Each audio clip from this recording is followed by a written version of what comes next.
합니다. 질고를 지고 가는 백성들을 잃게 하시고 독생자에게 십자가를 허락하신 우리 아버지 하나님, 사순절에 주시는 말씀으로 경건하게 생활하며 모든 죄악을 멀리하게 하여 주시옵소서.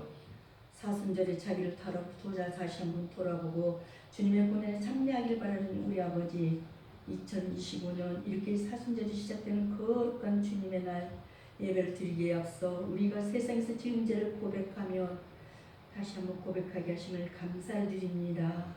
매년 사순절이 시작될 때마다 올해는 주님의 고난에 동참하는 마음으로 결심하며 또 실천하도록 성령의 은혜를 주시기를 원하옵나이다. 우리의 죄를 지시고 고난의 길을 가신 예수님을 우리가 정말 본받는 사순절이 되기를 바라오며 예수님의 이름으로 감사하며 기도하옵나이다. 아멘. 네, 반갑습니다. 아까 막 뒤에서 말씀하시더라고요. 이게 제가 고향으로 가는 어떤 건가 뭔 말인가 하는데 글자 하나 빠져 돌아가는 길. 네, 인생의 변화가 필요할 때가 있습니다. 변화해야 할 때 변하지 않으면 시대에 뒤처지고 나고자가 됩니다. 그렇다고 무조건 세상과 시대만 쫓아가다 보면 중심이 흔들리고 삶의 지반이 무너져 버릴 수 있습니다. 그렇게 우리 안에 변화해야 할 것과 그러니까 변화해야 할 때를 바로 분별하는 지혜가 필요합니다. 하나님께서 믿음의 사람에게 변화를 요구하시고 새로운 인생을 향해 도전을 이렇게 명시할 때가 있습니다. 어떤 때에는 당장 힘들어도 머물고 버텨야만 하지만 어떤 때는 떠나야 할 때가 있다는 것입니다. 그 선택에 따라 그의 인생과 미래가 전혀 달라질 것입니다. 하나님은 당신이 선택한 사람을 반드시 도우십니다. 선택된 사람이 고난을 받을 때 희망을 알려주시고 어려운 상황을 만났을 때는 피할 길을 열어주십니다. 그리고 바른 선택을 하도록 지혜를 주십니다. 하나님이 야곱을 챙기시고 고향으로 돌아가는 가정을 이렇게 도와주셨습니다. 하나님은 사랑하는 사람, 그러니까 야곱의 상황을 챙기시고 야곱의 선택을 도우셨습니다. 사람이 살면서 잘 될 때가 있는가 하면 잘 안 될 때도 있습니다.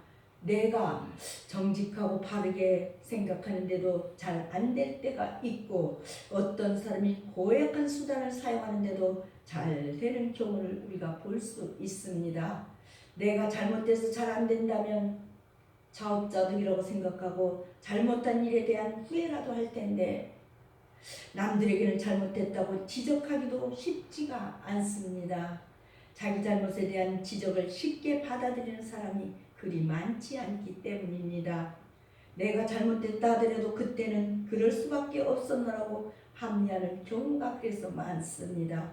사람은 잘못이라고 생각해도 잘못이 아니라고 강변한 이유를 대는 머리가 그런 머리를 가졌습니다. 변명할 머리를. 믿음의 사람이라고 해서 언제나 바르게 정직하게 결정하고 바르게 또 결정한 것이 늘 좋은 결과를 얻을까요? 만약 그렇다면 얼마나 좋겠습니까? 그렇게만 된다면 신앙생활이 그야말로 재미가 있을 것입니다. 불신자들도 곧 신앙생활을 하려고 교회로 찾아올 것입니다. 그러나 그렇게 신앙인이라 해도 불완전하다는 것입니다. 세상에서 사는 동안 여전히 갈고 닦아야 할 것이 많습니다. 나이가 어리거나 신앙이 초보일 때는 당장 눈앞에 이루길 위해 변칙적인 방법을 사용하다가 고난이 또 닥칠 수도 있습니다. 그러나 신앙인은 그 과정에서 하나님의 깨우치심과 그러니까 도우심을 경험합니다. 하나님이 신앙인의 실수를 원치 않으시고 꾸중하신다 해도 버리시기까지는 않으십니다. 오늘 고향으로 돌아가는 길 고난의 세월, 오늘 이 야곱을 보면서 말씀을 한번 점검해 보겠습니다. 첫째로 베델의 사건을 기억시킨 하나님. 하나님이 자기 뜻을 이루시는 이런 과정에서 하나님의 권고하심을 깨닫고 그 백성의 인도하심을 살펴봐야 합니다. 하나님은 야곱을 인도하시면서 환경적으로 권고하십니다. 라반의 아들들이 중상모략과 라반의 변심이 1절 2절. 야곱이 들은즉 라반의 아들들이 말이 야곱이 우리 아버지의 소유를 다 빼앗고 우리 아버지의 소유로 인하여 이같이 거부가 되었다 하는지라. 그리고 야곱의 고백에서 9절에서 우리는 알 수가 있습니다. 하나님이 이같이 그대들의 아버지의 짐승을 빼앗아 내게 주셨느니라. 이와 같이 하나님은 자기 백성을 한경적으로 건교하셔서 인도하십니다. 그러므로 성도는 기쁜 일이든 슬픈 일이든 간에 슬픈 일이 일어나든지 간에 하나님의 가르치심을 늘 살펴야 합니다. 백지생활, 그러니까 20여 년 정도 야곱은 하나님 예삼촌 집에서 엄청난 재물을, 그러니까 재물과 기술을 거느리게 되었습니다. 그러나 그에게는 결코 만족이 없었습니다. 아니 오히려 야곱은 예삼촌과 그 아들들의 시기와 모해로 인해서 항상 이 마음속에 불안감을 떨쳐버릴 수가 없었습니다.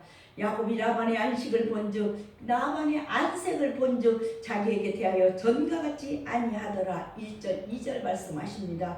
실로 사랑과 재물에 집착하여서 20여 년을 살아온 야곱은 인생의 목적을 그 달성한 지금에도 그러니까 여전히 마음 한구석에 공허함과 불안함을 감추지 못하고 있었던 것입니다. 그리하여서 야곱 마침내 하나님을 떠나 다시금 언약의 땅 가나안을 찾아가기로 결심하였습니다. 많은 사람들이 인생의 중년에 이런 고독과 허망함을 호소합니다. 여러분은 그런 일 없으십니까? 그렇습니다. 하나님의 언약과 사랑을 떠난 이런 자의 공허한 삶은 세상의 어떤 물질과 사람으로도 충족될 수가 없는 법입니다. 목적을 위해서 수단이 어쨌든 간에 상관없이 사는 사람도 있습니다. 신앙인도 선한 목적을 위해 변칙적인 방법을 사용하고 싶은 유혹을 많이 받습니다. 유혹인 줄 알고 사용하기도 하지만 또 유혹인지도 모르고 무의식적으로 변칙적인 방법을 선택하기도 합니다. 이삭의 아들 야곱도 그랬다는 것입니다. 장자의 명분을 사는데 형의 배고픔을 이용해서 그러니까 팥죽 한 그릇으로 거래를 하고 아버지로부터 장자권의 복을 받으려고 아버지를 속이기까지 했습니다. 속임수가 탄로나고 형의 분노를 피해 야곱은 예삼촌 집으로 이렇게 피신하기까지 했습니다. 야곱은 이렇게 피신하는 도중에 하나님을 만났습니다. 야곱은 예삼촌 집에서 성실하게 일했지만 예삼촌과 예사촌들의 그런 속임수에 시달리기까지 했습니다. 결국 예삼촌 집에서 더 이상 이제 살 수가 없는 상태에 이르렀다는 것입니다. 이때 하나님이 야곱에게 나타나셔서 말씀하셨습니다. 오래전 하나님이 베델에서 야곱을 만나주셨는데 하나님이 지금 베델의 사건을 야곱에게 이 머릿속으로 상기시키십니다. 하나님이 야곱을 부르시고 예삼촌 집에서 야곱이 행한 일, 예삼촌의 홀대와 속임수를, 그런 속임수를 하나님이 다 보고 계셨다고 오늘 성경은 말씀하고 있습니다. 야곱은 들에서 아내를 불러 하나님에게서 들은 말씀을 이야기합니다. 야곱은 베델에서 하나님을 만났을 때 서운한 일이 있었고 지금 서운한 것을 갚을 때가 되었다고 이야기합니다. 야곱에게 베델의 하나님이십니다. 베델이 뭐예요? 하나님의 집, 이 성막으로 세우셨습니다. 두 번째로 사람에게 복을 허락하신 하나님. 라반은 실로 매우 탐욕스러운 사람이었습니다. 욕심쟁이죠. 그는 자신의 재물을 불리기 위해 조카 야곱을 20년 동안 마치 종부르듯이 다루면서 감언 이설로 속이기를 밥 먹듯 하였다고 했습니다. 심지어 라반은 야곱을 자기 곁에 묶어두기 위해서 두 딸을 팔듯이 야곱과 혼인시켰다고 오늘 15절 말씀하십니다. 아버지가 우리를 팔고 우리 애들 다 먹었으니 아버지가 우리를 예인으로 여기는 것이 아닌가라고 말을 합니다. 하나님은 가장 가까이 있는 사람들을 이렇게 통해서 권고하셨습니다. 야곱은 이런 예삼촌의 불법적이고 도덕적인 그 부도덕한 그런 처사를 다 더 이상 지켜볼 수가 없었습니다. 그리하여서 그는 이런 속되고 비윤리적인 집을 떠나기로 결정하였습니다. 그렇습니다. 실로 탐욕과 시기가 있는 곳에는 항상 뭐가 있어요? 음모와 분쟁이 있기 마련이라고 1절 말씀을 하십니다. 야곱이 부름받고 가야 할 곳은 가나안 땅이었습니다. 라반의 아들들은 야곱이 이렇게 번영하게 된 것을 시기하였다고 했습니다. 아들도 시기했습니다. 그들은 많은 양떼들이 야곱의 것이 된다고 생각하니 시기심과 미움이 끌어올랐던 것입니다. 그러나 야곱이 물질의 축복을 받게 된 것은 하나님의 은혜였습니다. 그러기에 이런 곳에서는 하나님이 주신 참된 안식도 평안도 없습니다. 정령 암탉이 병아리를 날개 아래 품고 보아듯이 우리는 하나님의 품 안에서만 참된 평안과 안식을 누릴 수가 있습니다. 라반의 아들들은 이 사실을 모르기 때문에 야곱을 헐뜯고 비방했다는 것입니다. 야곱의 이야기를 들은 아내, 그러니까 내가 야곱에게 질문합니다. 친정아버지 집에서 그 받을 유산과 분깃이 있겠느냐는 한탄입니다. 친정아버지가 딸과 사이의 재산을 다 가지고, 그러니까 다 가져가고 딸과 사이를 외국에서 온 나그네 정도로 여기고 있는 것 같습니다. 야곱이 처가에서 일하고 처가를 부자로 만들었는데 돌아오는 것이 하나도 없으니 레아로서는 분통이 터질 일입니다. 그래서 야곱에게 하나님의 말을 순종하라고 합니다. 야곱이 처갓집에서 일하고, 그러니까 열심히 일하고 하나님으로부터 받은 그 복을 받았다는 것입니다. 하나님이 주신 복이 예삼촌 집에도 그대로 복이 되었습니다. 예삼촌 라반도 그 사실을 이미 알고 있습니다. 창세기 30장 27절 보면 라반이 야곱에게 이렇게 말을 합니다. 여호와께서 너로 말미암아 내게 복을 주신 줄 내가 깨달았노니 내가 나를 사랑스럽게 여기거든 그대로 있으라. 야곱이 예삼촌을 향해 대답합니다. 30절입니다. 내가 오기 전에는 예삼촌의 소리가 적더니 번성하여 때를 이루었으니 내 발이 이르는 곳마다 여호와께서 예삼촌에게 복을 주셨나이다. 내 발이 이르는 곳마다 여호와께서 예삼촌에게 복을 주셨다고 했습니다. 여러분의 발도 복이 되는 발 되시기를 바랍니다. 하나님께로부터 복을 받은 사람이 있으면, 그러니까 그 주변에 있는 사람도 복을 받습니다. 하나님은 비록 한번 실수한 야곱일지라도 이렇게 하나님의 권능과 복 주심을 사람에게 알게 하시려고 야곱에게 복을 주십니다. 야곱을 받아들이고 딸까지 야곱의 아내로 허락한 예삼촌 라반도 덩달아 복을 받았습니다. 우리는, 그러니까 우리가 받는 복도 하나님으로부터 옵니다. 야곱은 자신의 성실한 노력과 능력을, 그러니까 라반에게 강조하면서 그것의 결과로만 라반의 소유가 늘어난 것이 아니라 하나님께서 자기가 가는 곳마다 축복으로 따르게 하셨다고 고백을 합니다. 즉 라반이 부자가 된 것은 여호와의 은혜로 돌린 것입니다. 이는 야곱의 신앙이 여호와를 복의 근원으로 믿는 신앙인에서, 그런 신앙에서 비롯된 것이기 때문입니다. 하나님의 자녀인 우리 성도의 삶은 모든 면에서 그래서 모범이 되어야 합니다. 그럴 때 하나님의 영광이 나타납니다. 하나님은 야곱이 어떻게 행동해야 할 것을 직접 말씀하시는데 약속에 근거하여 이렇게 권고하십니다. 하나님은 진실하십니다. 그러므로 하나님은 약속하신 것을 반드시 지키십니다. 하나님은 야곱에게 베델에서 약속하신 것을 상기시키십니다. 그렇게 하심으로써 다시 부르시고 소명을 주셔서 하나님의 일을 실현해 나가는 것입니다. 셋째로 아버지 집으로 가게 하신 하나님, 예삼촌의 모해와 음모, 탐욕과 시기에 지친 야곱은 마침내 베델의 하나님을 기억하게 되었다고 13절 했습니다. 성도가 하나님의 인도를 받을 때 살아있고 능력있는 하나님 나라의 일을 수행하는 일입니다. 과연 베델의 하나님이 어떤 분이시던가 말입니다. 도주하듯 황급히 아비 집을 떠나 낯선 들판에서 외로움과, 그러니까 고독에 지쳐 있을 때 몸소 찾아오시사 위로하며 격려해 주시던 하나님이 아니신가 말입니다.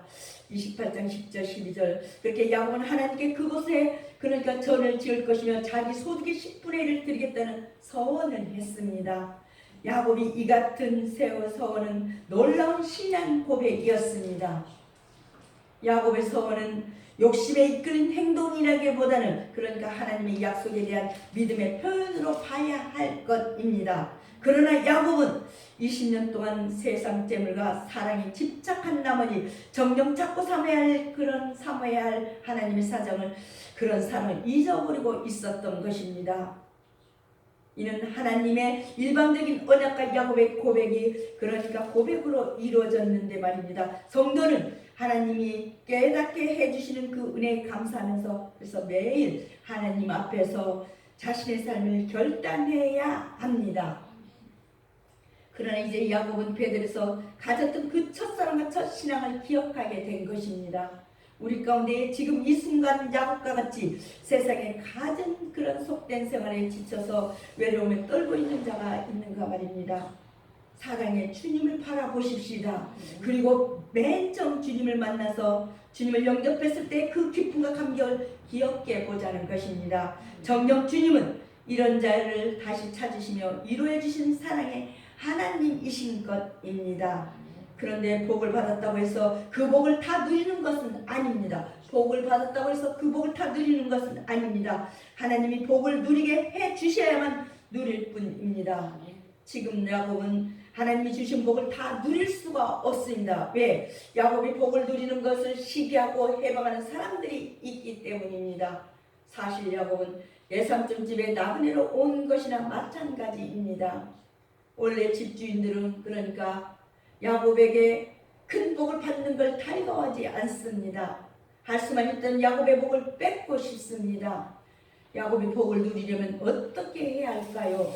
하나님이 명령하신 대로 고향집으로, 그러니까 아버지 고향집으로 돌아가야 합니다. 아버지 집은 하나님이 야곱의 할아버지 집, 그러니까 아브라함 때부터 복을 약속하신 땅입니다. 하나님이 야곱에게 출생지로 돌아가라고 하셨습니다. 야곱의 말을 전해들은 아내도 야곱에게 하나님 말씀대로 순종하여 야곱의 집으로 그러니까 가자고 합니다. 아버지의 집까지 가는 길이 쉽지는 않을 것입니다. 그러나 아버지 집으로 돌아가는 것만이 하나님이 주신 복을 영원히 누리는 길입니다. 고난의 길을 극복하고 돌파해야 지속해서 복을 누릴 수가 있습니다. 야곱은 아내들과 자녀들 낙타에 태우고 그동안 모은 가축과 소유를 챙겨서 아버지 집을 향해 떠날 채비를 합니다. 떠나야만 하는 상황을 만나고, 그런 상황을 만나고 복을 누리기 위한 환경이 필요한 야곱에게 하나님이 필요 말씀하시고 또 아내도 인정했으니 이제 실행해야 합니다. 이제 하나님은 가장 가까이 있는 사람들을 통해서 권고하십니다.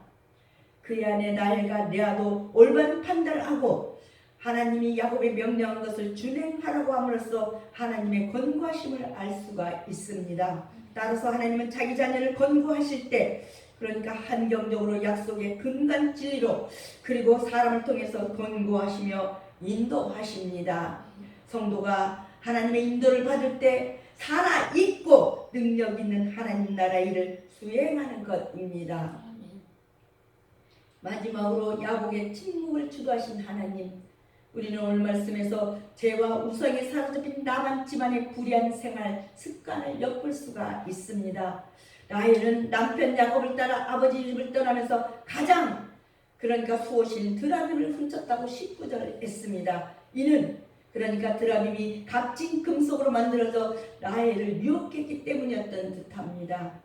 그래야 해서 아비가 자신의 개인적 탐욕으로 인해 일자라는 야곱을 붙들어둘 목적으로 그러니까 자기를 야곱에게 시집 보냈다고 판단한 라헬은 15절 아버지로부터 그 아비로부터 그 충분한 보상을 받을 목적으로 아비의 드라빔을 훔쳐냈던 것입니다. 즉 라헬은 아비에 대한 자신의 섭섭한 감정을 그러니까 대화를 통해 선한 방법으로 해결하지 않고 이렇게 도둑질이라는 악한 방법을 사용했던 것입니다. 실로 남을 속이고 거짓말을 삶의 지혜로 오해하며 일평생 살아온 그 아비 라반의 악한 생활 습관이 은연중에 그러니까 라헬의 삶을 지배하고 있었던 것 같습니다. 이처럼 부모의 악한 모습을 알게 모르게 그 자녀의 의식구조와 삶을 지배하는 법입니다. 야곱이 그 가족과 재산을 거두고 도주한 사실은 3일 후에 이렇게 발견한 라반은 즉시 야곱의 일행을 추격했다고 오늘 23절 말씀하고 있습니다. 그리하여서 추격을 시작한 지 7일 만에 라반은 길앗산에서 야곱 일행을 붙잡게 되었습니다. 하란에서 길앗까지는 약 550km라고 합니다. 서울에서 부산까지는 약 450km 정도 되는데 그때는 걸었으니 이렇게 먼 길을 라반은 유브라데 강을 건너면서까지 야곱을 추격하였습니다. 더욱이 도망자 야곱이 10여일이나 걸리기를 일주일 만에 말입니다. 이렇게 라반은 남을 괴롭히고 두려움을 주는 일에 열심이었다는 것입니다. 아마 이 일이 야곱과 그 가족에게 도움을 주는 일이라면 라반은 이런 열심을 품지 않았을 것입니다. 이처럼 세상의 죄악 가운데서 이렇게 탐욕과 거짓을 생활처럼 삼는 자들은 악한 일에 열심을 내게 마련입니다. 야곱이 예삼촌 집을 떠나서 고향으로 가려고 채비를 했다면 예삼촌에게 작별 인사를 하는 게 마땅합니다. 안 그렇습니까? 그동안 잘 지냈고 어려울 때 보살펴 주셔서 감사하고 딸들도 아내를 주셔서 감사하고 자녀들까지 얻게 되신 모두가 예삼촌 덕분이라고 인사를 해야 합니다. 그런데 야곱은 예삼촌에게 아무 말도 하지 않았습니다. 그동안 예삼촌이 야곱을 속인 일과 그러니까 야곱의 재산을 빼앗아간 일에 대해 서운함도 있을 것입니다. 혹시 떠난다고 하면 예삼촌이 붙잡아두고 야곱의 재산을 다 뺐을지도 모른다는 불안감도 있을 것입니다. 야곱이 왜 예삼촌에게 아무 말을 하지 않았을까요? 고향 아버지 집으로 가는 것은 하나님의 명령입니다. 함께 가야 할 가족들에게는 고향으로 돌아갈 명분과 채비를 하자고 말할 수도 있습니다. 그러나 하나님의 말을 아무에게나 다 전달할 수는 없습니다. 하나님의 말은 제대로 알아들을 준비가 된 그런 사람에게만 하나님의 말씀과 나의 계획을 말할 수 있습니다. 내 일을 그러니까 방해하는 사람에게 섣불리 이야기하면 오히려 하나님의 명령을 지키는 일에만 늦춰질 뿐입니다. 하나님은 이렇게 야곱에게 침묵할 그런 침묵이 필요한 상황도 만드셨다는 것입니다. 하나님이 사랑과 말씀하신 때와 복을 주실 때 사람들이 모르게 조용하게 진행하실 수도 있습니다. 복이 이루어진 후에 사람들은 하나님의 섭리와 계획에 감동하고 하나님을 믿을 것입니다. 사랑하는 우리 목자교회 가족 여러분, 야곱은 이제 하나님의 약속을 따라서 가나안을 향해서 떠납니다. 가나안이 어디입니까? 젖과 꿀이 흐르는 땅이라고 하지 않습니까? 떠나기로 한 야곱의 결단은 믿음의 결과였습니다. 그는 하나님의 뜻에 전적으로 복종한 것입니다. 그의 아버지에 대한 사랑과 효성 그리고 라반이 털 깎고 있을 때 떠날 수 있게 된 것은 그런 조건은 하나님이 그렇게 주신 크신 은혜였습니다. 하나님은 한순간도 그러니까 자기 백성을 떠나지 않고 도우시며 인도하십니다. 이것을 깨닫는 자가 복이 있습니다. 야곱이 도망한 것을 3일 후에 라반이 안 것은 하나님의 은혜입니다. 왜냐하면 그 안에 알았으면 도중에 잡혔을 것이기 때문입니다. 라반의 탐심은 결코 하나님의 일을 방해할 수가 없었습니다. 또한 그는 전에는 여호와를 그러니까 만사의 주권자로 인정했다고 24장 50절 51절을 말을 했지만 지금은 너희 아버지 하나님 29절이라고 부르고 있습니다. 야곱을 추적한 라반에게 현몽하신 하나님은 라반의 야곱에 대한 의도를 꺾으셨습니다. 그것은 야곱을 무사히 그러니까 가나안 땅으로 인도하시는 하나님 그러니까 하나님의 보호의 은총이었습니다. 이것은 가나안 땅까지 가려는 야곱의 계획이 하나님의 인도하심에 그러니까 의해서만 성취될 수가 있다는 것을 보여주는 것입니다. 잠언서 16장 1절 3절은 이렇게 말씀을 하십니다. 마음의 경영은 사람에게 있어도 말의 응답은 여호와께로부터 나오느니라고 했습니다. 사람의 행위가 자기 보기에는 모두 깨끗하여도 여호와는 심령을 감찰하신다고 했습니다. 너의 행사를 여호와께 맡기라. 그리하면 내가 경영하는 것이 이루어지리라고 말입니다. 하나님은 성도의 가는 길에 방해가 되는 것을 제거하시고 어떠한 환경에서도 이렇게 보호하십니다. 그리스도인은 어떤 상황에서도 하나님만 신뢰하고 의지해야 합니다. 우리는 하나님의 도우심을 확신하며 어떤 일을 하는지 충성되며 하나님께 영광을 그러니까 돌려야 합니다. 누구를 막론하고 하나님을 기쁘시게 하는 사람은 복을 받고 형통하게 됩니다. 많은 계획을 우리 인생들이 세울지라도 이를 성취하시는 분은 하나님이십니다. 하나님은 성도에 가는 길에 방해가 되는 것을 제거하시고 어떤 환경에서도 우리 모두를 보호하십니다.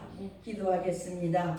하나님 감사합니다. 우리를 택하시고 이렇게 선택하시고 믿음을 주신 우리 아버지 하나님, 우리에게 육신의 고향과 함께 믿음의 고향을 주셨음을 감사를 드립니다.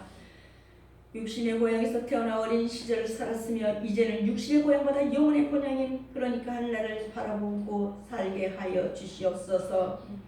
야곱은 수단과 방법을 이용해 하나님의 축복을 가로챘지만 형의 위험에 이렇게 피신하여 도망자가 됐었고 또한 많은 가족을 거느린 부자가 되었는데 고향으로 돌아가다가 생명 위협을 받았을 때 하나님께 엎드려 간절히 기도하여 구원의 복을 받은 일처럼 우리도 영혼의 본향을 향하여 가다가 위험하면 하나님께 다시 기도하며 생명과 가족이 구원을 받게 만들어 주시옵소서. 생명지로 인도하여 주신 우리 아버지 하나님, 오늘도 이렇게 주님을 의지하고 간구하는 기도마다 응답을 받는 귀한 복을 더하여 주시옵소서. 아멘. 주님의 품 안에 늘 살아가며 거룩하심을 따라 살아가기에 부족함이 없는 우리 자녀들이 다 되게 만들어 주시옵소서. 아멘. 오늘도 나의 앞날을 책임져 주신 하나님을 믿고 의지합니다. 성도들의 가정과 사업의 문제들이 있을 때 해결하여 주시옵고 아름다운 일들이 가득하게 만들어 주시옵소서. 아멘. 교회 모든 지체들이 은혜로 하는 일마다 큰 역사를 이루게 하여 주시옵소서. 아멘. 하나님이 큰 사랑받는 자녀들이 되기를 원하면서 예수님의 이름으로 축복하며 기도하옵나이다. 아멘.